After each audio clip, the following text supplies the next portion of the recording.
This is Motivation. I'm Lori Joy Kingwell. And I'm Chrissy Van. We're two dreamers on two wheels inspired by our community. And celebrating the voices we're just lucky enough to discover along the ride. So if not already, like, subscribe, follow along, do what you gotta do to not miss an episode.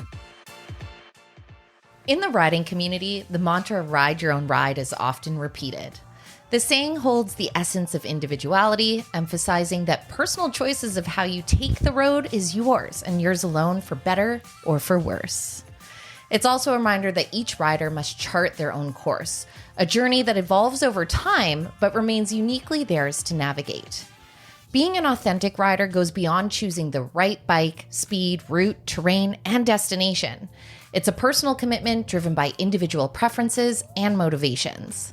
This ethos extends into the broader context of our lives, where we continually discover what resonates deeply within us, aligning with the core of our authentic selves and how we move through this life. Living authentically transcends trends. It's a dynamic and transformative journey that requires sacrifices and a willingness to embrace uncertainties. It involves navigating the moments when we realize our well-worn path might not align with our true selves, mirroring the daily encounters where we uncover what truly makes us tick. This episode explores the nature of authenticity, recognizing that it's not just about staying true to yourself, but also adapting and responding to the ever-changing environments and relationships around you. In our discussion, we're going to talk about Merriam-Webster's word of the year for 2023, authentic. We're going to unpack its beauty and complexity, exploring the nuances of living authentically, because ultimately, it's not just about reaching a destination, it's about crafting a life that resonates with the distinct roar of your own engine and acknowledging the sacrifices that often accompany that journey. Welcome to Ride Your Own Ride. This is the Motivation Podcast. We're talking about authenticity, and why we're talking about it is because you said it was the buzzword of 2023. I just that said and the 2003. Riz. And the what? The Riz. Thought you said the whiz. Do you know the Riz whiz? No, I want to know. What is it? I'm realizing I'm not Gen Z, so now I'm probably going to give a bad definition. But like, if something like the Motivation Podcast, that's the Riz. I don't know if that's good or bad. Now it's even more scary. I have no idea. Like those leather overalls that you got from the Bay that everyone loves, they're the Riz. They're the Riz. I've never heard. And that's the word of 2000, another one of the main words? Yeah, I think it's Oxford took on the Riz. What? Yeah. There's a where... whole language. We've reached that age where there's a language that's not ours. I get that, like, things are said that I don't understand, but I've heard it enough that I realize that they're swirling about in the world. But when you hear like one of the top words and you've never heard that word, I'm out of I mean, in fairness, the word that we're talking about today, authentic, I've realized I didn't necessarily know the definition either, and I've used that one an awful lot. You and I have used it numerous times in our episodes. Anyone that's listening is like, oh yeah, you've probably used it. You've heard people use it many a times. But I think, and what we want to talk about today is what are some of the things that, you know, it actually means and where it becomes much more of a buzzword, or where it's way more complex than this just idea of just like, be yourself, be yourself. The thing that automatically comes to mind in and around authenticity and why it's more complex than just like, you just like listen to self and be that self, you know? You've got everything from like human behavior that makes it so complex, right? Like it is hardwired into us to belong. It's hardwired for us to compare. It is hardwired into us to have all of these different thought processes and emotions behind them. And then you add in aspects of like the family you were raised in, the culture you were raised in, and things that highly influenced your wiring of your brain and how you think and perceive the world and your reality that you live in. And then you add in a little soul and spirit in there that's driving you. And there's that, you know, that kind of knowing that's like, turn this way, the whispers, the smack on the heads, the push off the cliffs until you do listen. And so you have all of that is just, you're just waking up in a day, trying to do you and trying to match up, you know, what you're thinking and feeling, and then align that of how you acted out that day in work, friends, family, all those different elements or environments. And so it's not as just that simple as just like be yourself, just be yourself. Well, that all said, like just to kind of kick us off. She did research. I took screenshots of a computer and I'm, that's how old, like, I just saw the zoom in too. I was like, oh, that's also not just when, you know, like at all times. So just like a couple examples. I'm going to grab like being transparent in your relationships. And so being open and honest with how you're feeling or what's kind of going on rather than, you know, shutting it down to keep the peace or not make things complicated or awkward, because as we all know, that's uncomfortable having those kind of conversations. Showing your vulnerability, right? Having the authenticity includes ability to be vulnerable and open up about personal struggles or challenges, right? We have that like need Not for perfection. On the face. Yep. Yeah. The mask, the like, I'm doing well. I'm doing, you know, to be clear, I'm not doing so well lately. She's being I'm authentic being, with you. I'm being serious. If you've known us long enough, we never lie anyways. I'm so mentally exhausted. I'm physically exhausted. Like in today in the gym, I was like, the point is you're just here. And I did like half the weight I normally did. And I was like, the point is you're just doing you the and reps. I are like a fulcrum though, because again, if you're hopping Sorry, on. well, I don't know what that word means. Like a seesaw. It Oh, has a like a fulcrum in seesaw. the middle. Yeah, okay. So it's like when one is up, the other is down. Learning like I so do much feel like today. we do so many patterns like that. Yes. Because like since people joined us last, as we know, I was Hot Mess Express where we left off. Yes. And I was now I'm sort I of was in the swing of dancing in the life. stars. So much so that like I messaged you after I saw you yesterday because our next interview episode is with G Namazi. Right. And on my way home, once again, I had all these amazing stranger interactions. And this whole week has been that theme. Like I've entered this state, but it's funny when your energy changed. Like just a little sidebar story, but I walked in to a mall that I didn't know existed up the street. I've lived here for 2 years. I walked in, I was like, what? And then I was like, there's a grocery store. By mall, it's like one of those small town malls. Oh, yeah. In the city. Like it's Which is not hard to a find major. here. Yeah, for sure. And so there was, of course, an old elderly gentleman sitting on a bench. And he just goes, you walk with such hope. And I was like, thank you, sir. I'm actually feeling quite joyful today. You have a great one. And then it's like I walked into the store and had a lovely time. And then I left. I was like, good day. And it was just this beautiful interaction. And my whole world has been a bunch of those. He would have like thrown holy water on me. If Right. I came in right now, like where I'm like, I shouldn't be around humans right now. I'm exhausted. I'm mentally not where I need to be. And so I'm actively trying to keep my interaction with humans at a minimum. Yeah. Untethered is the word you used yesterday, which I'm stood very out to me. like not grounded, untethered. And that's okay. Like it's one of those things. I was reading a book this morning, and kind of one of the paragraphs that popped up was like, there's a time to inhale and there's a time to exhale, and you have to slow down enough to inhale. And I'm like, I need to inhale. I've been doing so much exhaling with like work and with travel and adventure and taking risks and stuff, and it's all been beautiful and wonderful, and it was all the right stuff to be doing at that time. But it was exhaling. It was taking all that I had learned and all that I accumulated. And I was in a state of like, and that was like, to pull it around to what we're speaking to, like authentic to what This is how we do. Yeah. This is authentic to what the motivation is. We're like, wait a second, I've got a story. I was like, I forgot what we were talking about, but here we're back.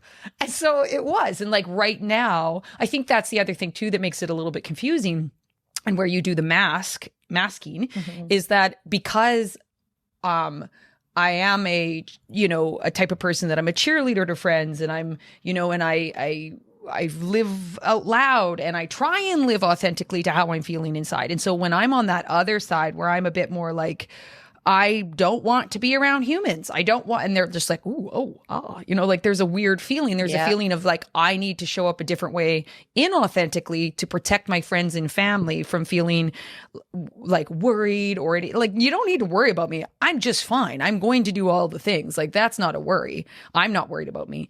What it is though, is that you feel as though you get so much more positive feedback when you're living high, or you're on that mountaintop, or you're feeling that like, you're exhaling. But when you need to slow down and inhale, and you need to kind of go insular and pull back, or you're not as vivacious or bubbly as you normally would be. Doesn't mean I don't still have gratitude. Doesn't mean I don't still have appreciation, and I'm not still like, in a good space as far as it goes of like in the right space that I should be in. But you feel as though at times I felt that pull factor to mask it. And I'm like, no, I don't need to mask it so that everyone else is comfortable around me. Now, do I know that I might be a little bit more closer to like being grumpy?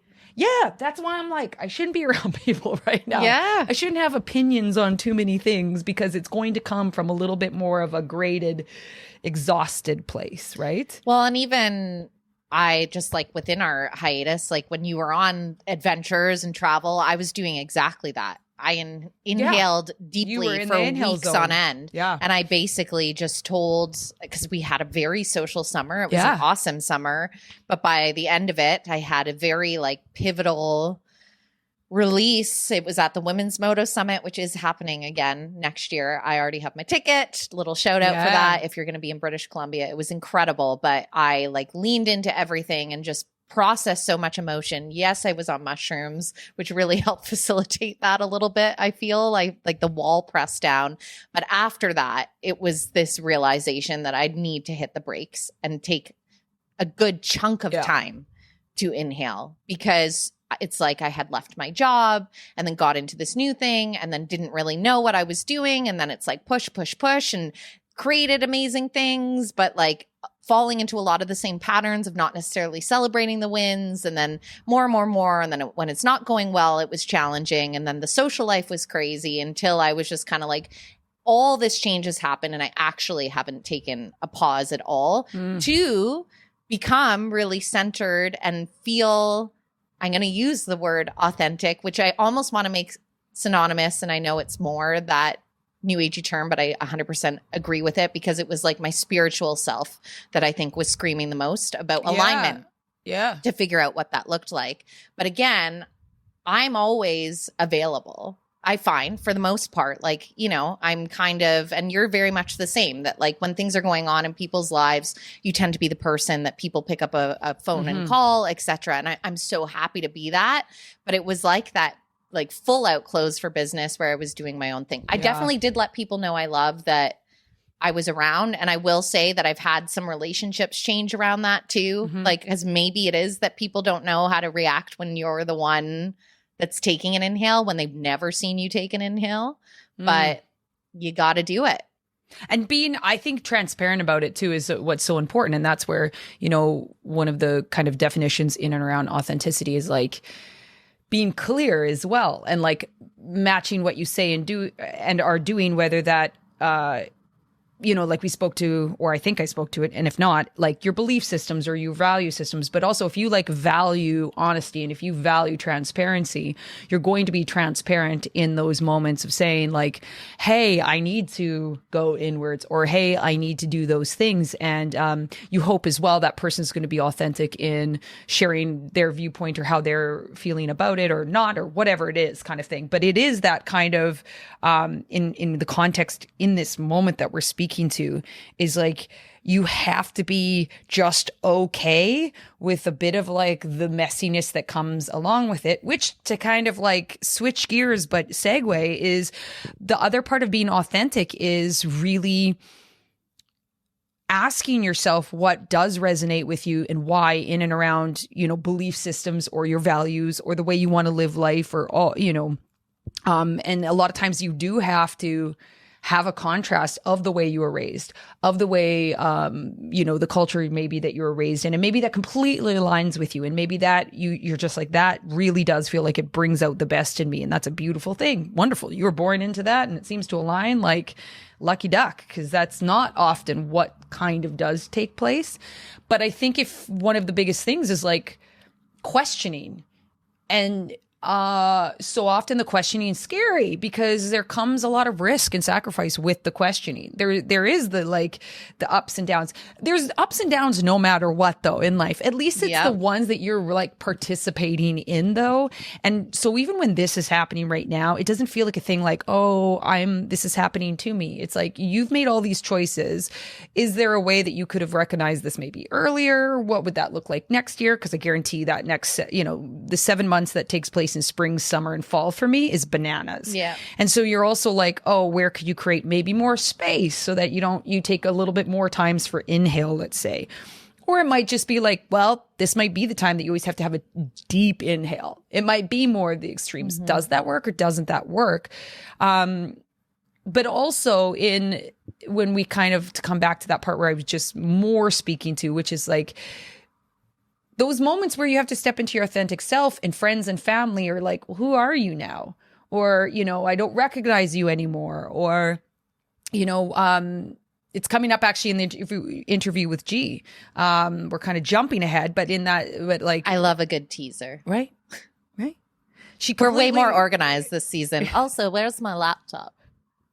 Oh, we're here. So my laptop went to sleep and then I was like, are we here? Yeah, can you imagine? And I authentically shit my pants. No. But inside I was like, how long's it been like this? Because I like forgot We're this trying was new happening. Things, I felt like so we we'll were. find out how this actually works and if it at all works. Continue with G. Well, she changed things up, and I won't go into detail because I don't want to, give too much away. But she completely changed her lifestyle, and that has evolved into changing in many ways as a person, how she perceives the world, how she perceives her own day-to-day life, how she participates in her life. And with that, when she comes home, even though she's able to relate still to family and friends, there's a difference in how they're able to relate with her because they don't know that world. They've never experienced that world that she now lives in. And it does matter. Like I even noticed for myself, I understand the world that I came from because I lived it for the first 20 years of my life. But a lot of my friends and family that are back home or live in that type of those communities or, certain ways of thinking, they can chalk my life and who I am up to some like cliche shit, even to the point of like, oh, you're living so authentically, where I just think that's it's like a pass for them not to question. Mm-hmm. And maybe that's definitely a big judgment or a big, but it feels that way because I didn't question a lot because I was surrounded by an echo chamber. I was surrounded, and we all are to an extent to this day, but definitely. I just mean very much so when you're growing up, right? Everyone's dress is similar. Right. It's 100% more insular. Actually, it's so funny. The dress is similarly because it's a perfect example that just happened. So I was just meeting up and connected with a friend of mine. She lives on Vancouver Island. But I've known her since grade 6. And I love when there's people that know so much of your history and are still woven into my life. Do we talk all the time? No. When we see each other, does it feel like we left off? Absolutely. Because we went together in high school as well. But I messaged another friend from back home in Ontario being like, oh, I'm going to be seeing our friend Britt tonight. And I was like, hey, remember that time we went for dinner and for some reason all 3 of us were wearing blazers? Because like I was thinking in my head of like the last time we were all together. And then her comment was, she's like, they're back in. I'm wearing one tonight. Is that bad? And I wrote back. It's not great.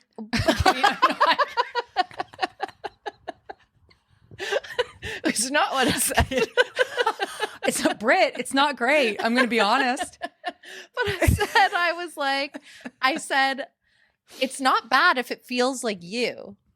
Yeah. And I said, because even for myself, like, I had to put on a persona for so much of my career as well. And don't get me wrong, like I actually love getting dressed up, but I don't necessarily like getting dressed up in like a Calvin Klein up to the neck, like fight for the right to bear arms type of situation. That was legitimately a thing for a while when I started my career because they thought that women that showed their arms on TV were less credible. Right.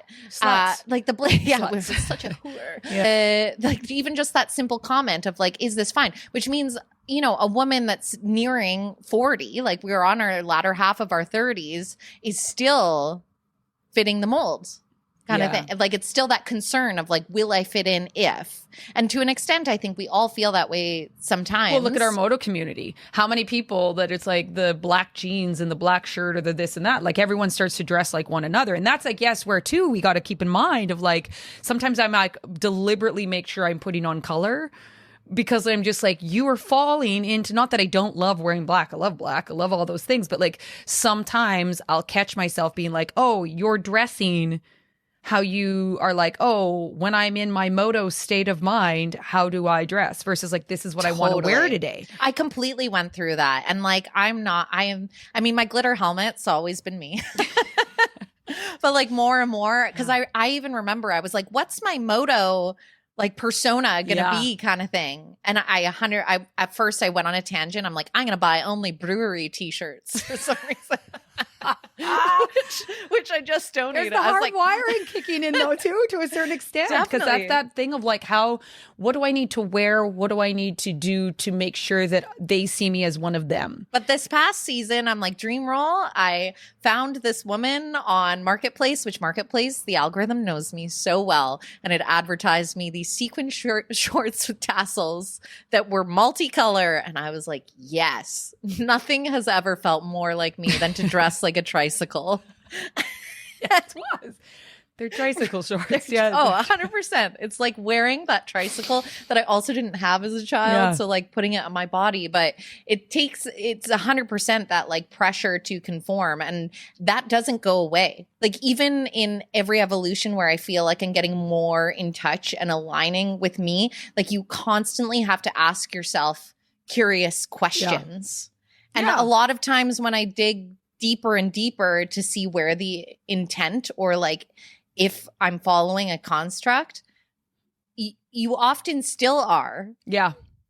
I think 100%. There's no way around. Like, I think that's one of the things that I really want to shine a light on for everybody is like the human behavior aspect of like this idea that you're going to step so solely into your authentic self, or that there's an end goal and or there's an avoidant of the feeling of comparison, the feeling of following part of the crowd, or the people that you're surrounding yourself, that you're not going to become closer to what they're like. Is you're setting yourself up for failure. Like I said, we're so hardwired for it that it is going to be a part. Like someone was saying, oh, you got a new tattoo. I said, yeah, and I'll probably have more if I keep hanging out with the folks that I hang out with, because the reality of it is that when you're subjecting your mind and your behavior to, a specific type of group, that it normalizes things for you and you become more likely. Now, there's also 50% of my tattoos match with my friends. I just realized. Someone said you were going to get a mosquito tattoo. Tell them they're out of their mind. Yeah. It's one of my biggest. Mine's my ugliest. Like, no offense. I was kind of like, oh, that's hideous. Well, we'll put it over here. Remember, I was like, where am I going to put a mosquito? Like on the bottom of my foot? Nope, just as huge as I found a spot for on the back of my arm. And so from far away, it looks like a cross. So blessed be. Yeah. So really what I was hoping to put on my body was a religious cross. But that idea that you're going to get away from it. And so I think one of the things that is more realistic to do. So I just like, it's just funny. Like, not even just that, but like, everything we're saying so true. It's so true. It's so true. And it's like, and at the end of the day, it's laughably true. Yes. And that's also the thing about it is like, you have to also recognize the like silliness of how we're built as a species, right? And where you're like, what am I working with, and what can I leverage about that to like, how do I? And I think that's where they talk so much more about like alignment of like, how do you a lot, or how do you listen more to kind of that like that piece of your soul, piece of that like I can't say inner dialogue, because the inner dialogue comes from the brain and mind, right? Don't listen to that. Mine ever. sometimes is like, you suck, you fail. Why are you doing this? I was like, that is not. And I know that can sound very like woo woo, but there's not. I think anyone that you're quiet enough with yourself, your soul and spirit's kind of always there speaking to you and the energy of things, right? But I think my I think my point is that the more that you're in a state of like questioning, and the more that you are surrounding yourself with like different opinions and different viewpoints, and not just thinking that because this one feels right, if you will, because again, there's all this human behavior that's working with you or sometimes against you, that you have to be in a constant state of like questioning and trying on new things, going closer to one thing, bopping around a little bit within that. Obviously, if it really resonates and stuff, yeah, if that's a breadcrumb, follow that breadcrumb, and you're going to get more closer to a life that resonates with you or brings you more well-being, or the word that we like to use is expansion. Word for 2024, I bet. Predicted it. You heard it there first. Kids. Expansion.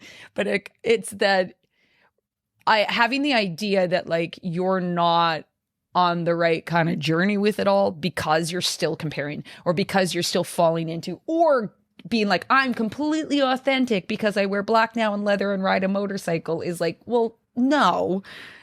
The reason why you're more likely to wear those things than you didn't before is because of the people that you're surrounding yourself, and the brain loves patterns, and it starts to align itself with all those things, and blah, blah, blah. Doesn't mean you don't still like those. Maybe, yeah, that is, you're like, that does. And I wore color only because my, the family I grew up in, whatever. Yeah. Was but like, Chelsea, the amazing Technicolor dream coat. Yeah. Like, It's I just think if you're falling into those little, an ochre and peach. And just because my family only wore glitter and sparkle doesn't mean I have to. That would be your child, what we raised in. Yeah, what's funny is like my mom loved sparkle and glitter. So of course I absolutely didn't. Like I was just like, fuck you, sparkles. That was wiring waiting to pop up later in life. Right? But like then it's like I always really loved it. But because she loved it, I was like, no. Right. Not for me. And then eventually I circled back and I was like, it is great. So like we're actually, I see you, Mom. I have purchased a glitter black wallpaper for behind my bed. And I'm just lucky enough to have a husband that's like, giver. Yeah, right. Lean in hard. Be your authentic self. One of the things I loved, you sent me a podcast yesterday, which admittedly, as soon as she got in today, I'm like, I made it through 20 minutes. And it wasn't because the podcast wasn't good. It's because I had lazy. I had wrote her before and I was like, yeah, I'm at the gym. Like, I'm going to listen to it on my cardio. And the person was the male version of like, hello, like just this really soothing voice. Oh, yeah. And I was like, we're not working up a sweat. He's a psychologist that like, he talks like this. Right? Yeah. I was like, I can understand where and when this would be the listen, but I'm glad that I made it through that first intro chunk because it did actually speak to me, explaining as well how our authenticity can operate in a range, like how we kind of spoke to there, that obviously no matter what, there are certain constructs, there are certain influences from our environment that are going to dictate how sometimes we need to show. And like one of the examples and what was the name of the podcast again? Just because I'm going to quote from it. Being well. Yeah. So one of the things that they used as an example was like, if you're driving along and then someone cuts you off and you kind of like the two versions inside authentically, you want to be like, fuck you. Because maybe that's how you're feeling that day. I stayed authentic to myself for a very long time. Turns out wasn't the best for my well-being. Well, and that's exactly it, where it was kind of like, but in that moment, almost like mentally editing yourself, where you're not going to show up in that way because of the environment, or like in your workplace, I don't know, maybe the authentic you is you solely love walking around naked, but that would be an HR violation kind of thing. You have to be able to pivot yourself into your environment. And it spoke to me so much because if you've listened to us for a while, I think that my authenticity was definitely something that I struggled with and it was more like that spiritual nudge and intuition where I was like, something doesn't quite fit. And I'm like, me as a performer, I've always loved performance kind of thing. And the route that I had taken was offering so much of that. But all of a sudden I was like, why now does this just feel like it doesn't match within myself? And what do I do with this information?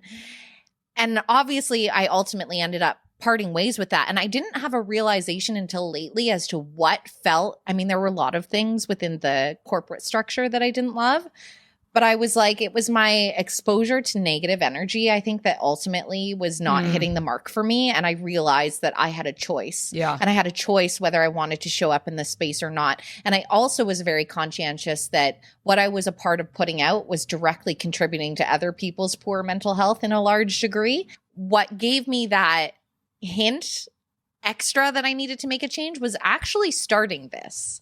Because as soon as you and I started, I was like, holy shit. Like, if I had to think of a space that feels most like me, it has been this. And it's because of exactly what you talked about in the beginning, like the vulnerability. And I mean, we prep to an extent for an episode, but it's not like we're prepping so much that we're even editing ourselves as it's coming out. It is a very organic format. Yeah. It's the bond between you and I that formed where we can play off of each other. And I think like that listening, and I know this is something when we have G on that she speaks to so eloquently as well. It's like this deep listening that we really do need to take those exhale moments so that we can allow that to come in. Because I have a feeling, and I know it when I audit how my behavior was, or like cynicism or certain actions that I took or what I journaled, which really does allow me to do that self-audit. The signs were there for a long time that things weren't necessarily right, but I wasn't attuned to it until it was actually making me sick. And I don't mean I didn't have a physical ailment, luckily, but like, yeah, I think it's like taking those moments to be more attuned, and then it's constantly making adjustments. Because even doing that, I've realized, I think I was naive in my head being like, one quick switch and problem solved. And you're like, no, it's a constant dial. About the quick switch, because that one is one that I used to completely fall prey to. And I watch it happen often. Is in there's you know that they just got to figure it out on their own at the end of the day. But this whole thing of like, I've read this and I listened to this and I've stepped into it and here I am. And I'm like, you just bypassed all the actual work that takes you to the actual space where you're living more. It's like you've just put on a different mask. You've just switched the on the spectrum of like going from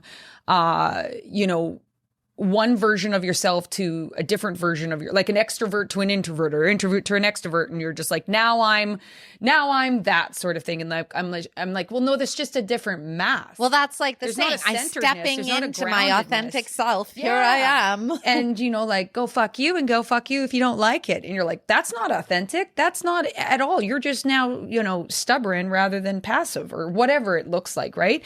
And you still don't feel grounded in self.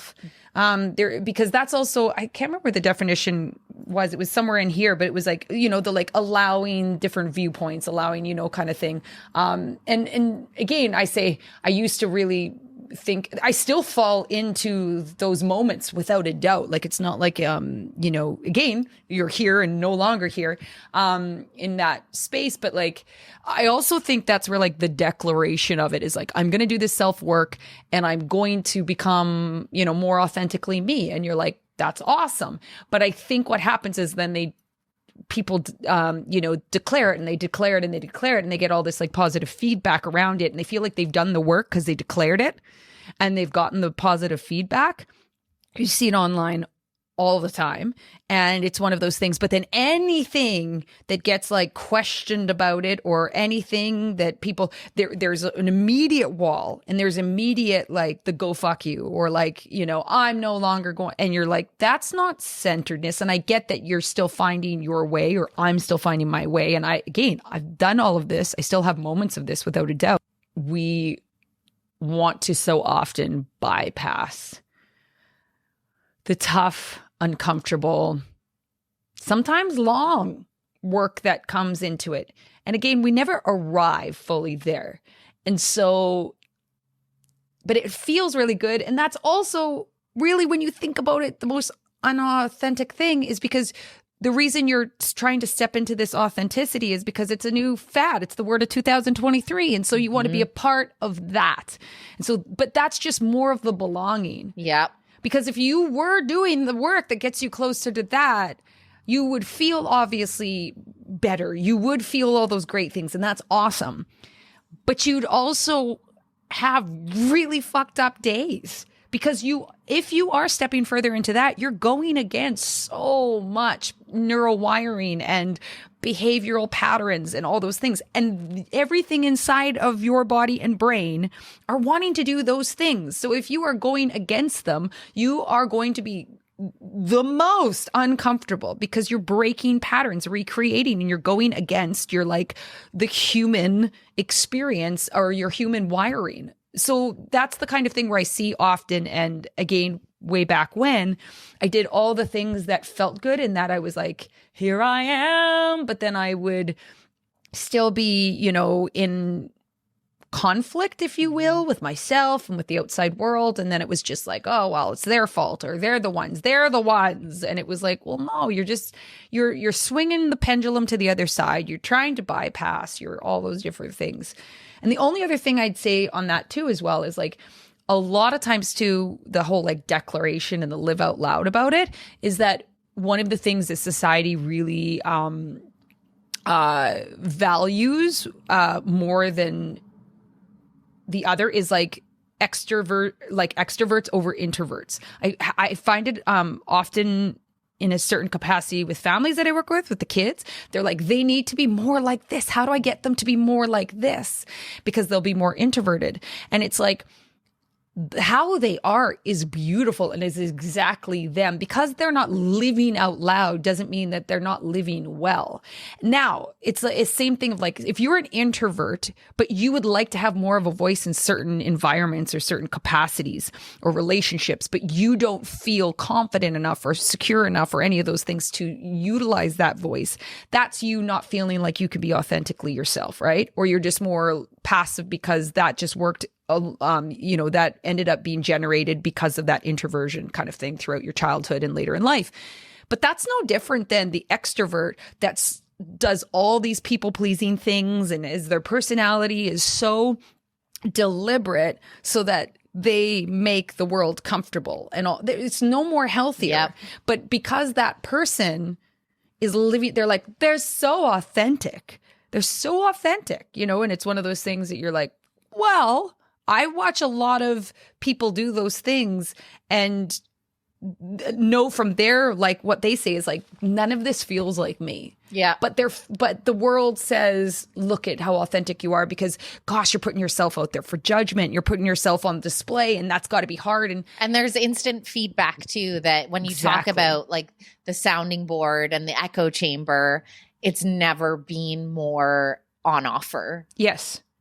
Yes. We're like an introvert. How often do they get that feedback? Though I think to a certain extent, if it's like, oh, I always feel calm around you, or you've got such a calming presence, or whatever it is, when they're, I think that there is, but I guess I find it important to acknowledge, because it's come up so often in my work that I'm constantly having to advocate for the more introverted young person, that like they bring so much value, and asking them to live out loud more often is asking them to go against who they intrinsically are or want to be or feel compelled or called to be. This happened in my sibling dynamic exponentially, because my sister is an extreme introvert.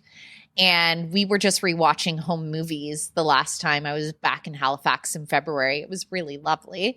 But there were so many comments made, even on the video, because my sister's so camera shy, and it would be like, why can't you go join Chrissy over there? And of course, I'm a like fucking idiot. It's like, da-da-da-da. Oh, there's the camera. Like, just anything I could do to have the moment and have the attention.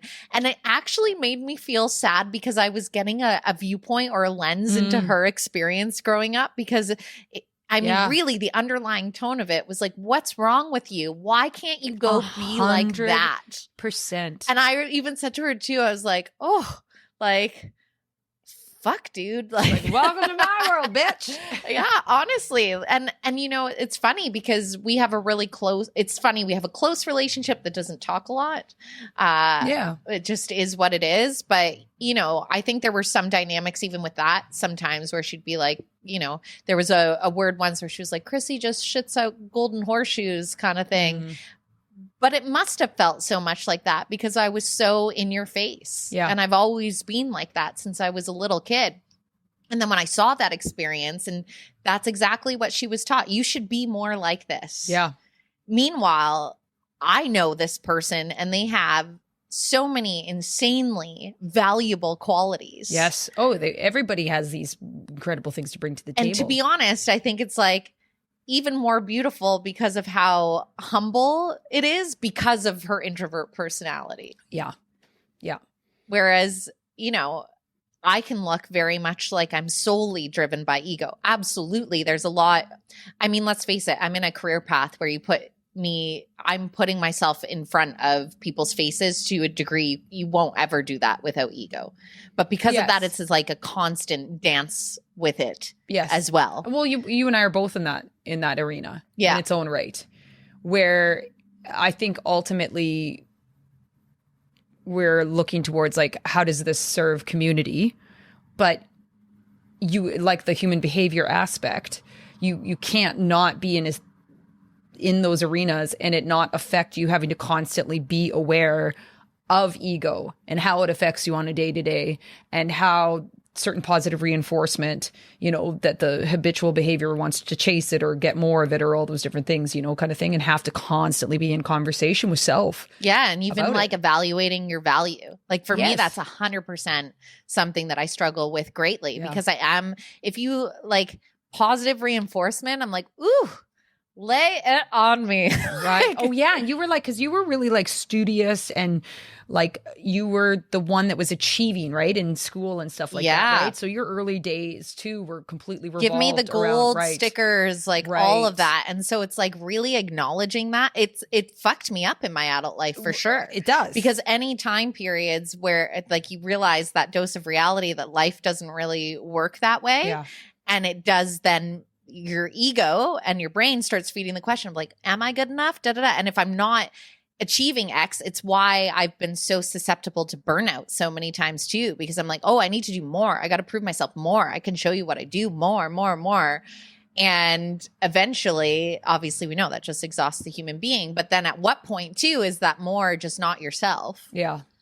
As well. Right. So it's just like a constant, I'm so much more aware, like even the work I think that came out of COVID, like as much as I still had a job. So, and trust me, I'm grateful because I know so many of you listening probably went through such financial scare during that time. And I just want to like acknowledge I can't even imagine what that lived experience was. But for me, it's really where a lot of the work, it was like this next level of work. I knew a lot of stuff. Like, again, I know it's buzzy, but it's like, oh, I've had a journal since like before everyone had a journal kind of thing. And I'm not being like, I had a journal because of that. It was just like part of the foundations of who I was. And I had really deep philosophical conversations with my dad growing up kind of thing. And if I showed you my grandmother's scrapbook, which is one of the most valuable things I own, it alludes to a lot of the values and belief systems that you and I have. But I think when you get in the distractions of life, it's so easy to forget a lot of it. And it's also very easy to avoid the work because circling back here, the work is really fucking messy. Like I would say this year has been one of my most raw years in recent memory. It was like opening up, and I still am, so many different doors of myself. And as I've learned through therapy, it's because there's been these safer places to unlock those. Yeah. But even when you start, like even with that, it would have been easy for me to be like, I'm stepping into my vulnerability and like now I am healed because it's moved through. No, like I had, as we know where I left you off, it's like I had a panic attack at the end of August. I had a very profound, like cathartic, energetic, I don't even know. Honestly, I feel like I had such a release at that summit. It was one of the most insane, like I actually felt a body of energy leave like a ball of energy leave my body. Like when I was lying down on that grass, to leave my body immediately. Right? It was like, I was like, this tired ball that's like feels like a 90-pound weight. I'm like, I look forward to when and it sounds like silly when you're like, oh, I'll wake up and but like it does sometimes where you're like, today feels different. But then I was like, the work has to fucking follow. On the other side of that, that's when I hit the brakes, because I was like, if I need to, something is happening. And like, if I'm going to do this right, I need to do things different. Yes. Because if I do it as I've always you'll be right done, back there. 100%. Yeah, you'll be right back there. And I'm still like, right now, I feel, you know, when you have your equilibrium a little bit and you are, you know, feeling a little bit more connected to flow and all of that, it's a great feeling, and it's a welcome feeling after going on the dip for sure. But even still, I'm like, if I don't keep doing this work that I've started to unlock, then you're just going to regress back where you did. And then what will happen if I start doing that? I won't be showing up as myself, because what was happening for really my whole life, I've had a wall and a mask on. Which truthfully, like that's what kind of started this whole thing, because I was like, most of us do until like that's why midlife crisis even happens, because everyone's just like, what the fuck am I doing?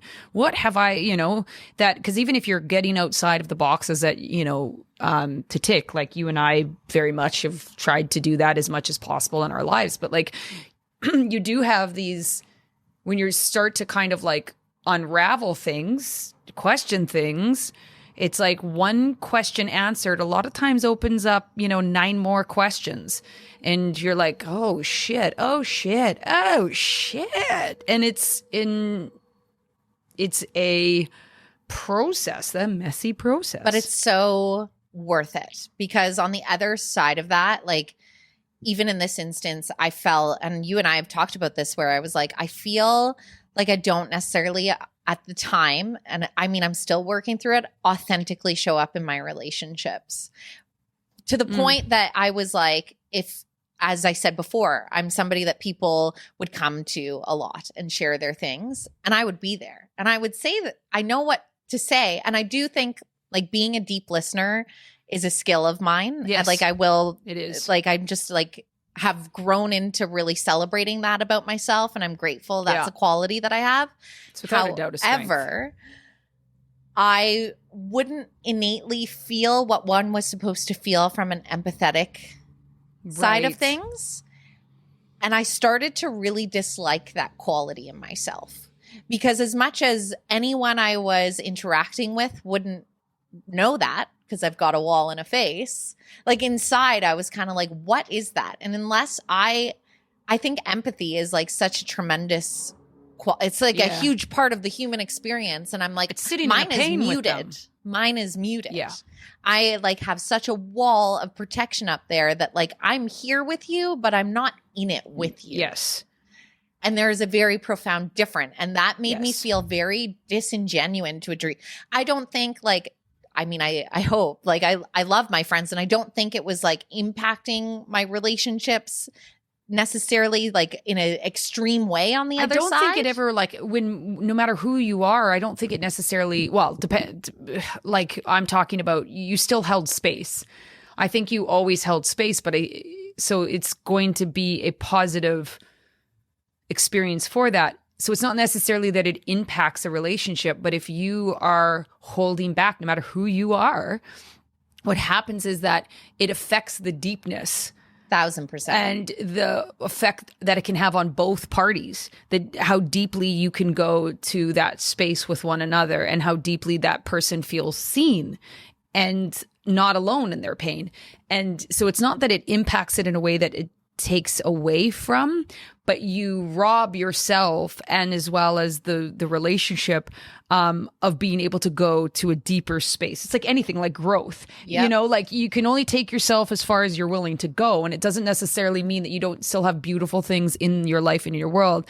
But the more that you're willing to dive into your authenticity in this life, the deeper that experience will be for it. You know, it's like, it's not as much as like learning more as it's like learning deeper. Yes. And you live deeper, and you feel deeper, and you experience deeper, you know, like kind of like what grief was and the death and dying around the last how many years. It was like, it didn't necessarily, like I lived and learned deeper of a lot of what I already knew, but it was like on a deeper level that just like then opened a different realm up. Exactly. Of this life. And that was like just as messy a process. Yeah. I mean, anyone that's had to go through the grieving process knows how Hot mess. it's not linear at all. Hot mess express. Yeah. It's like there's no, it's like a big ball and a swirl. And I think that any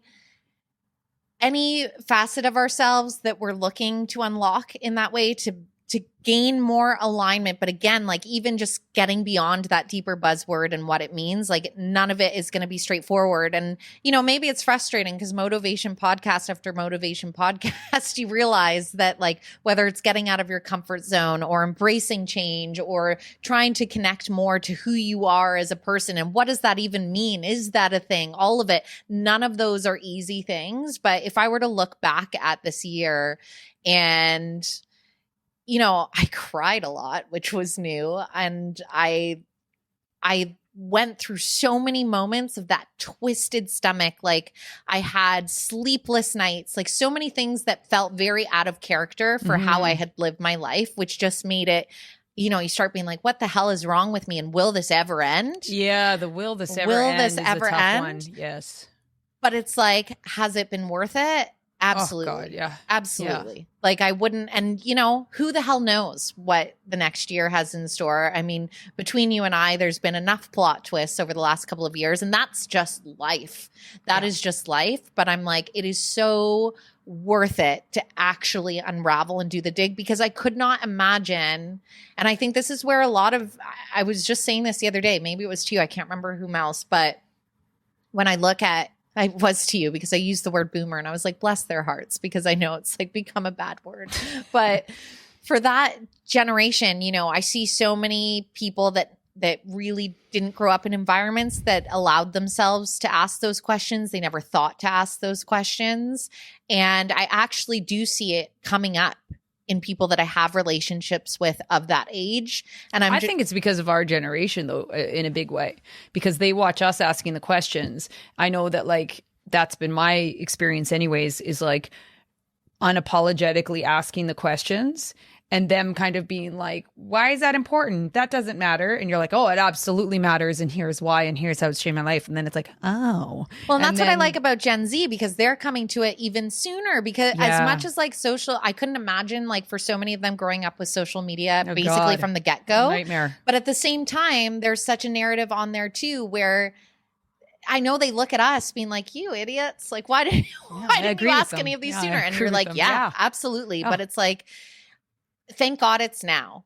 Yeah. Because to me, I'm just kind of like, it's now I see more opportunity to live deeper and fuller and challenge myself in different ways and probably fuck things up in other ways, but also knowing that that's all wonderfully okay. And the episode that we do have coming up after off-road, because those are always fun. But with G, I mean, she's kind of the perfect segue after this conversation, because truly somebody that has asked themselves the questions many times and maybe was a little bit slower in the beginning to make those shifts. Yeah. And now, like, the more you do it, the faster you generally move through it. Or the more you do it, the deeper you move through it, and it might take a little bit longer, but it's like you have this knowing that it's going to be okay on the other side. Yeah. Skirch. That's my brake noise. If you're watching this, you'll notice we're wearing different clothes, have less makeup on.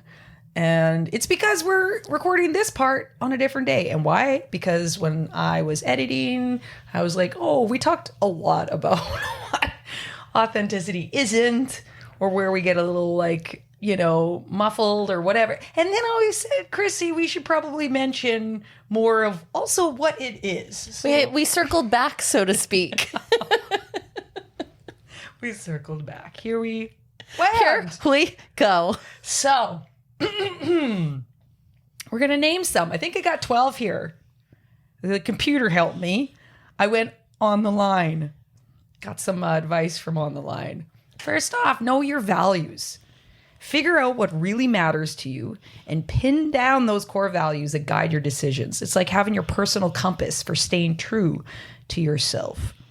This one is one we talk about a lot, can be a big struggle sometimes, but it's worth it. Expressing your true feelings. Sometimes easier said than done, but you shouldn't be afraid to just let it all out there, share how you're feeling. And that includes not just the highlight reel. Because I feel like oftentimes that's our default. We always want to talk about what's going well. Getting really real and clear with people that you love and yourself about the lows too. Yeah, I did that at the start of the episode. Yes, you did. Also, this is 2 weeks later. I'm doing real well. Spoiler alert. True story. Went insular. A lot of yoga. A lot of just like chilling the fuck out baths. Right. I'm doing good. This is the baths. I 10 out of 10 recommend. They heal a lot. Started this episode. Not so much. I was a bit, testy. All right. Setting boundaries. Oh, this is a really good one, especially for us as women, because we get taught very, very young that you're just yes, and your job is to care and comfort and all the things. But like draw some lines in the sand about what works for you and let people know what your limits are and stick to them. It's creating your own space, and it's also teaching people how to treat you, how you want to be treated. So that's a big one, is like, be okay saying no. Set boundaries. Know what they actually are as well. People set them all the time. And you're just like, well, no, you're just creating barriers. Yes. Well, and I think setting boundaries and being really clear with the people that you're setting them with as well. Because it's one thing to be like, oh, I've set a boundary. But if you actually aren't explicitly clear with that person, you might cause a lot of hurt on both sides too. Yeah. So that's a big one. On that note, embracing vulnerability. Is it done on purpose that I read this one? You do mention this in this episode as well. I do. Being vulnerable, it sucks. No, it's completely worth it and amazing. But it's really about saying, this is me, imperfections and all. There's a reason it takes courage. Because it's that you don't know what's going to happen on the other side of it, and you're showing your most authentic self and your raw self. And so it's like, well, if that gets rejected or discarded, whoa, that's going to hurt. But here's the thing that's really cool about that in the bigger picture. Even if it does, they're not your people. And so if they discard you at your vulnerability, or if they decide that like what you're showing them isn't for them, that's good. They're not for you either. Yes. And so it does favors in the bigger picture, is like, but it does take courage, because you are taking the chance of it not going the way that you hope. But ultimately, in the bigger picture, if it continues on that route, it was never for you to begin with. Exactly. Make mindful decisions. This is a big one for me. Think twice before making decisions. Ask yourself if they match up with those values and what you want. It's like steering your bike in the actual direction that you're headed. This is a really big one on day to day, because I had this idea of what I wanted out of life, or who I wanted to, develop into, and all those different things. But like my daily choices actually didn't map up or align with that at all. It was just really a hope and a prayer. And then I was constantly like, well, why am I here again this following year? You're like, plot twist. I've ended up in the same place. I don't think the manifestation gods heard me. I said, and it's like, well, you got to do the human work too, you dipshit. And so slowing down and becoming really present in my day happened even this morning. Like I said, going insular, just really slowing things down. And I was going to go for a big walk, and then Dave had to get some Christmas presents, and I was just going to come along for the route and blah, blah, blah. And I was like, no, I'm just going to chill. And I did the yoga and a bath. See those baths. Those baths. That's what I did this morning. And I felt so good. And the sun was coming in. I was just like, slow down. But it was always like mindful of not just like, yeah, why not? I'll do that thing that day.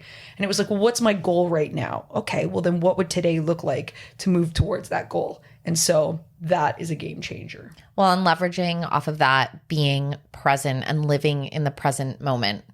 Being where you are, not where you think you should be. Honestly, if you're not, it's the biggest recipe. Well, if you're not being present, you're either living in the future or behind you. And I get this one's easier said than done. And I know we've given motivation maintenances around this before, but like one thing that I always love, I've got a dog, is like practicing being present on my walks. I will quite literally be like, look at the tree. Do I see the buds? Is there a leaf there? Like getting that granular about it when you need to kind of just ground yourself back into the present moment. Be true to your passions or curious about potential interests. Do stuff that genuinely fires you up and energizes you or stretches you outside of your comfort zone, and chase after your passions because they're a big part of who you are. It's like letting your freak flag fly in the things that you love and help explore yourself. And also, it's one of those things, don't let the, gender normative things hold you back from trying something new. Like I went into martial arts and motorcycles and all these different things that I grew up being very much like, that's what, male gender does. And so it was always one of those things that I pushed back because I was interested in. And it was like, well, no, why can't I? And I fell in love with most of those things. And anything, like, it's just, if you have an interest in it, go check it out, go see what's that. And if it really lights you up, go deeper into that. And often this kind of bridges off it as well. But I find when you pursue those things, you tend to connect with people that light something up inside of you as well, because you're vibing on such a level. So the next one is kind of surround yourself with authenticity, which again, I get this word seems like it's used so much, but it's the people that you can open up and be vulnerable with that will take you at face value, and you can provide that same space for them. There's such a difference that can happen when you surround yourself with that. Like, again, we always go back to our personal stories, but for me, in like unlocking different levels of vulnerability, from the words of my therapist, it didn't happen until I surrounded myself in a space it felt safe enough to do so. And it was like through these relationships and people. So there is so much value in finding that. And also, just know that this is a bit where like sometimes that sacrifice comes in, because the more that you surround yourself with people that you feel you resonate with or are really truly kind of digging into the stuff within themselves and living more authentically, sometimes it can really shine a light on the relationships in your life that aren't bringing that and no longer are maybe the healthiest for you or bringing anything to the table. And so it's not to say, just like peace out with them, but just know that it's going to slightly potentially also change how you might relate to other people in your life, and that's just part of the process too. But it's not the most fun. No, that's why definitely. Too, people also are like, well, that's not, I'll just live on the surface. Or like, I'll just pretend I keep liking this so I can be around these people, sort of thing. Just know that like ultimately, if they're meant to be in your life in one capacity or another, they will. But that this is part of the uncomfortable change that comes along with digging deeper into finding out what makes you tick. Learn from your mistakes. So don't beat yourself up over mistakes. That's the kind of authentic thing of like, well, if it didn't work out beautifully, it wasn't my authentic self, because my authentic self is just supposed to happen gloriously, peacefully, and like with like flaming lights, colors, not sure. All the things. That's not how that works. You will fumble, bumble, and fail your way a lot of times. There'll be a lot of feel-good moments, without a doubt. But like I said earlier in the episode, is like you're going against a lot of your conditioning and your habitual behaviors and all the things. And so like, and also if you're trying something new and diving into the things that you find passion around, mistakes are, like I said, inevitable. Don't beat yourself up. Take them as lessons and move forward. It's like saying, okay, it didn't work out. What can I learn from it? And also sometimes that's like a really cool experience to recognize I am doing things differently. That failure means I am doing things differently. Yes, that's a huge one. Yeah. And it's just like, oh, that's actually a great sign. It doesn't feel so good, but it's actually a great sign in the big scheme of things. Self-reflection is another one. And I know that a lot of our motivation maintenance that we're going to be getting to shortly leads back to this one, but I can't say enough how important it is to do those like audits and check-ins with ourselves, because at the end of the day, we are habitual creatures. Most of us do have patterns that we follow. And especially when you start to challenge that more within yourself, it's important to get so curious. And when you do reflect, this is like one big takeaway as I go through it. There's moments that I reflect on myself where you might go and have like a bit of a gross feeling over like something you said or how you behaved or how you showed up. Just remember, like sometimes we attach shame to that, whereas you can do a lot of reframing in those moments to like analyze maybe where the mistake was or where a course could be corrected, but knowing if you're feeling that feeling inside that you've grown. Like if you're looking back, you know what I mean? Yeah. Like that there's actually been growth there. And so that is why self-reflection is so important. And I rambled a bit. Honest. Like, I really don't think we're honest with ourselves enough. We were so scared to go to the most like uncomfortable parts of ourselves, but like that's where your biggest aha moments are is like the shadow self. Be honest with yourself of like, what am I self-sabotaging and where am I creating barriers constantly that I keep ending up here? Because we play such a blame game of like, well, I'm here because of that person, or this happened to me because of that person, or I'm only because of that person. Yes, there's conversations to be had. Yes, there's things that you need to figure out. But like ultimately, if you keep on having a pattern in your life, or you're not where you want to be, or you're feeling as though like, gosh, I want to be closer to that authenticity of like how, well, what are you doing on a day to day? And actually one of the exercises that I remember hearing about that I think would be a super helpful one, if you feel like I really don't know, like no matter how honest with myself, ask like 2 people that you are really close with, that you have like a very trusting bond with, that are your cheerleaders, and go to them and ask them, for my like best self, can you please be honest with me about where some of my blind spots are? And this will help if you're really those people, if they love you and if they are your friends, they will tell you with love and empathy, but they would tell you, but get honest with yourself in the self-reflection, because we can't go really anywhere if we're not really looking at where we're starting. Yep. Because then we're just like making a roadmap to like the starting point's completely off. Well, and then at the same time, it's exactly as you say, we know life's going to teach you the same lessons over and over again. So if you find that you keep saying like, why am I here? Or how did I get back here? Or why does this keep happening to me? There's probably a little bit under the hood that needs to be examined, and your answer's probably going to lie there. Yeah. All right, last one. Celebrate your achievements, the little ones. We do those big things. I don't remember what it's called, but like we talked about the like where you have this idea that you only get to really celebrate the big giant goals, and then half the time we're like, oh, that was all that was. But it's like where you really should be celebrating is all the small things, because the small things are what actually get you to the big goals.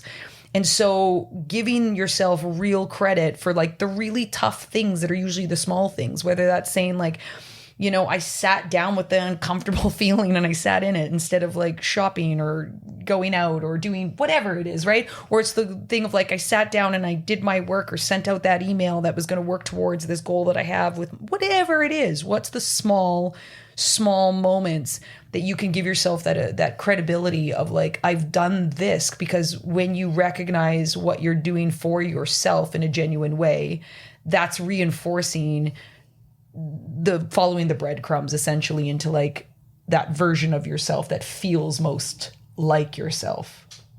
And that takes us through our steps of actually getting clear on how to be your most authentic self. We now return to our regular scheduled programming of the first time we recorded this thing, because we ended it off in banging fashion. Back to our original outfits and however our voices sound in the first recording. Da-la-la-la. Doodly-doo, doodly-doo, doodly-doo.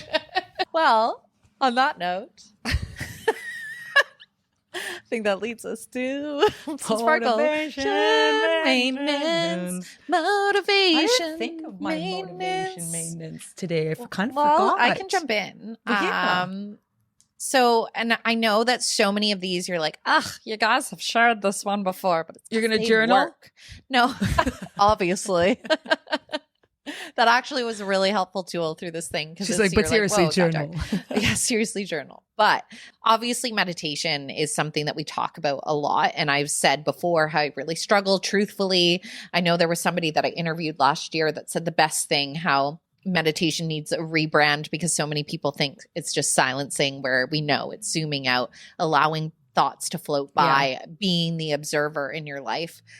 But again, when you're in the thick of it, the last thing you want to do is kind of slow down and do that. So a tool, if you are like this and you're also having trouble, I actually found a couple like EDM types, but they're like a meditation, but like in slightly intense beats. Yes, I've heard of these. There's like brown noise or something like that. It's like one of the most calming, and they're like EDM ones. I gotta see. I didn't know this, but I do know there's like one artist, Inzo, INZO. And truthfully, like when my brain was just kind of like fighting all the thoughts and it's like time to go to bed. And I'm someone who has never, ever suffered from insomnia. Like I don't know why. I've always been a tremendous sleeper, never had these things of waking up in the night with a thought in my whole life. And so this was a very new experience as it was happening. And it was just kind of like, don't feel bad if you have to pivot the tool, I guess is my point. For those 5 minutes, I actually was doing my inhale, you know? Yeah. And it was when I was struggling the most, because that's the thing. When you're in it, all your tools and all the things we talk about actually get way harder to execute. Yeah. You don't want to look at the journal. You're like, fuck you, journal. Yeah. Like all the things. So it's like never been more important to find ways to kind of pivot and make it work for you. That's a good one. Mine would probably be is taking a little bit of an audit in your day or your week, because I know days can look a little different. Pay attention to how often you're in a conversation and you're going like, right, yeah, the agreeable conversation where like you don't actually agree with what they're saying, you don't actually resonate with what they're saying, you don't actually want to be saying, yeah, oh, right, yes, right. I hear it and see it all the time where I know a person and I'm like, I know that's not, why are you saying yes and this? But it's this like this, and it's like, oh, that's just conversational. But it's one of those things where you're participating in the kind of like this like fake dialogue sort of thing. This is such a good one, because I even think of like an exchange that we had just the other night. And this is exactly it, where conversation should be an exchange when we were talking about comedy. And you had really valid points about comedians and how obviously a lot of them toe the line. You're like, at what point at the end of the day is it just hate speech? And I've gone and seen like a bunch of offside comedies, And so I was kind of like, I see your point 100%. And like, especially with who you were particularly talking about, I'm like, yeah, like that's just an out there asshole. Yeah. But it's like one of those moments where it could have been easy to sit there and be like, oh yes, absolutely. Where I'm like, I hear you and 100% there's valid points, but I can't genuinely agree wholeheartedly because I also participate in exactly the thing that you're speaking to. Mm-hmm. And so we just, there was no confrontation. It was a conversation kind of thing. And like, that's such a tiny example of showing up in those ways, because it would have been very easy to be like, absolutely, where I'm like, fair. I see this viewpoint 100%. Right. But at the same time, I'm like, there's also like a space where I don't think comedy should be censored and Which and it like created a whole conversation agree with that as well. Right. But like, this is that's a prime example where there's like two different viewpoints where it would be very easy to be like, am I going to get shamed if I say where I stand or how I behave in this world? Right. Yes, that's a perfect example, because it's one of those things where you go like, sure, and you're like, well, I don't want to cause a thing, and you're like, but it doesn't have to be a thing. And part of the reason why it becomes a thing a lot of times is because it's already decided that one is right or one is wrong, or you don't want to be the one that even there's a chance that person will look at you and you're like, they might look at you and judge you. But it's one of those things where it's also like, at least they're judging you and you're like, and not a version of you that isn't you. Yeah. And because I just watch all these really, and I participated in my own way to some extent, without a doubt. Like I'm not immune to any of these things, but I think one of the biggest things is I really ask myself often of like, say what you think, mean what you say. And sometimes, on reflection, I'll be like, you didn't really need to say it, or you could have said it a little different, or whatever it looks like. But I would rather be doing it in a way that I'm reflecting on what I could do a little bit differently in how I said it, or what I said, or the timing I said it, versus feeling as though I'm never saying what I actually think and feel. Because it's one thing to be like, you say what's on your mind, but you're just being an asshole. Or you say what's on your mind, but you're just like, you're in a bad mood, so you're going to make it. That's why I say I shouldn't be around people right now. Because I can't wait till she leaves my house. Right? Because my energy ends up all fucked up all day. Be a little like, blame you know, yeah. Wait to see who you run into today. And so it's one of those things where it's just like an awareness of the lens in which you're looking through. But anyone that knows me knows that like I am quite honest with what I think and feel. And I am willing to be the bad guy, or willing to be off-putting at times, or willing to them to say like, it's one of my favorite qualities about you, actually.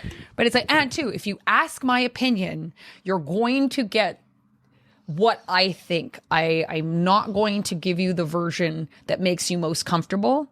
I'm going to give you the version that I see from my perspective. Doesn't make it right, and it doesn't make it wrong, and it doesn't mean that you have to take it and do anything with it. I'm terrible at it, at not giving unsolicited advice. I'm terrible because I almost always do. Because I also find that, like, I'm not being part of your echo chamber. Totally. When people are just like, well, this and this and this. I'm like, well, have you looked at it from this angle? And they're like, that's not what I'm talking about. And I'm like, well, I can't sit here and listen to this when there's not another, like, I cannot do, because I feel like that's, and this is where I get caught up a bit, and I'm getting a little offside here, a little on my branch topic. But one of the reasons I guess I say it does bother me how agreeable everybody is to what, and everyone just jumps on the echo chamber of what that person's saying, even if they're just like, oh, they see the flawed in the thinking, or they see that, like, it's a blame game, or it's whatever it is. Yeah. It's one of those things where it's like, you're not helping the person. You're not helping yourself, and you're not helping them, because there's no reflection. There's no problem solving. There's no moving forward. You're just sitting there. And I get that there's sometimes where someone just needs to vent. I'm down for it. I will, like, be there all day long to be like, let it out. Say what you feel. But here's another thing where, like, we're on, day 3 of that person, or third time that I'm hearing that same shit. And I'm like, what are you going to do about it? Because here's what I'm seeing. And so that's also, though, what I think all my friends at this point know that they're in for. By, like, you're taking chances with me of just me shutting my mouth and holding space. You're really rolling the dice to call me up and have me only as a listener. Yeah, you're going to get You're honest rolling the feedback. dice. But I watch it happen all the time, and I know the human behavior danger of it. So I'm like, I'm not doing you any favors. And in this friendship, for you as a person, or for me to sit there and be like, yeah, even though you're like, you can see the, like, fucking neon sign above their head being like, take fucking accountability for your shit too. Yeah. So that's truly it, of, like, start to take a little bit of, like, inventory of how often you're thinking and feeling differently, because there's a way to express that authentically and still be kind and still be loving and still be empathetic. That's the key. She's a bitch. Sometimes. But, like, honestly, I think it's extremely admirable, because it takes a lot of bravery to, like, lean into that. It takes courage to be that. You get a lot of backlash. Like, of course I you remember do. being, like, back in the day doing things like, someone was cheating on some so-and-so, and you had to be the one because no one else wanted to be the messenger, and you knew you were going to get backlash. And at first they were like, thank you so much. It's always the person that... That's never why nice. I'm like, That's a whole different episode. That's why I'm like, if I have to be the bad guy, but at the end of the day, I know in my heart of hearts that, like, I'm doing what I know is, like, in best practice of, like, what's actually kind. The, like, to be clear is to be kind, to be unclear is to be unkind. Like, if I genuinely know that, I can't not. Like, it's like word vomit. Welcome back. Which, to all of you, I mean, if you've just been found us, there has been no break, but there has been the longest break that we have ever taken. It is so nice to be back together. We have a lot of exciting content planned, a lot of epic interviews coming up. As we mentioned, we'll have Jean Amazi on our next interview episode. And if you're not familiar with her, she's an adventure rider in Terrace, just trailblazing the way. She has a really epic story. Cue the lawn leaf blower situation outside just in time. I was just wondering. I was like, I really hope that's coming in loud and clear for the listeners. Like, we're just keeping it authentic here. That could be worse. It could have came in like 45 minutes ago. Definitely. And then who knows? But bear with us 2 more minutes here, because I want to let you know as well that we've been getting content up on our YouTube channel. You can take a tour of Rochelle's True Grit Moto mobile mechanic. It is absolutely fucking ridiculous. It's just, if you want to laugh, then that's where it's at. It's so ridiculous, but come see us there. And I'm working on an edit as well of our trip to Belize. And if you've ever thought about riding motorcycles in Belize, there's an amazing woman named Emma, and she owns Alternate Adventures. And so we're going to be taking you along the ride, which, I mean, notably, there's probably going to be shenanigans and idiocy there as well. So make sure that you check that out. And of course, we need your fuel stop before we actually wrap things up here. So also, a side note, I hear a lot of podcasters say this, so I'm going to say it as well. Of like, if like follow, put a review out. I think there's like a 5-star something. Yes, give us. Do I was like, give us 5 stars, but then I realized no, just a rating is great. A rating, there it is, because it's one of those things where It they all helps mention so it. Yes, they much. talk It about helps these, so much. and then I'm always like, We're bad at the self-promotion, because the thing I'm is terrible. like, I mean, in the spirit of being authentic, and I think there's no harm in saying like, Lori and I have realized how much we've enjoyed doing this, and we would really love to grow this. And if you don't know, podcasting does take quite a chunk of time. I mean, we've been sitting with you all for about an hour here. When you do the edits, you know, multiply that a couple times because you have to listen to it over and over again. And we fucking love it. But we love it so much. There's a part of us that's like, maybe one day this could actually be a thing that pays some of our bills. And we have appreciated so much looking at our analytics and knowing that we took that pause, that many of you obviously have been sharing this with friends or family, because people still kept coming even though nothing new was coming out. And that makes our hearts so unbelievably full. But we want to week keep... I'm like, really? Honestly, I'm just like, oh my gosh. Like, I remember when we first started this, we're like, it may just be us listening to us, but like we've always just been doing this for us. But your support just means so much. And so because of that, a minute. Yeah, like, take a minute. Literally 30 seconds, I'm assuming that it takes. And so I could be wrong on that, but like everyone's got 30 seconds. And so if you enjoy this and, you know, share with friends, share with family, and take that 30 seconds to just give us a little bit of a shout out there, greatly appreciated. Brilliant. What's your quote? I read it this morning and then I was like, oh, she brought an actual perfect time. Okay, we're at story time. Do you remember? It's in a book, so take a look. The Reading Rainbow. I've got a full book in my hand right now, you guys. The Braving the Wilderness, Brene Brown. True belonging is the spiritual practice of believing in and belonging to yourself so deeply that you can share your most authentic self with the world and find sacredness in both being a part of something and standing alone in the wilderness. True belonging doesn't require you to change who you are. It requires you to be who you are. Brene. Brene. Ready for mine? Born. Just be yourself. Be yourself. Be yourself. You may be listening to this before. I have to say it because there's gingerbread houses and a holiday tree behind us, but we hope that you have a wonderful holiday season. Our next episode will be Off-Road with Rochelle from True Grit Moto. And on that note... Oh, I forget what I say. What do I say? That's related. That's your motivation. I forgot. Completely forgot. You've just listened to the Motivation Podcast with your host, Chrissy Van, and me, Lori Joy Kingwell.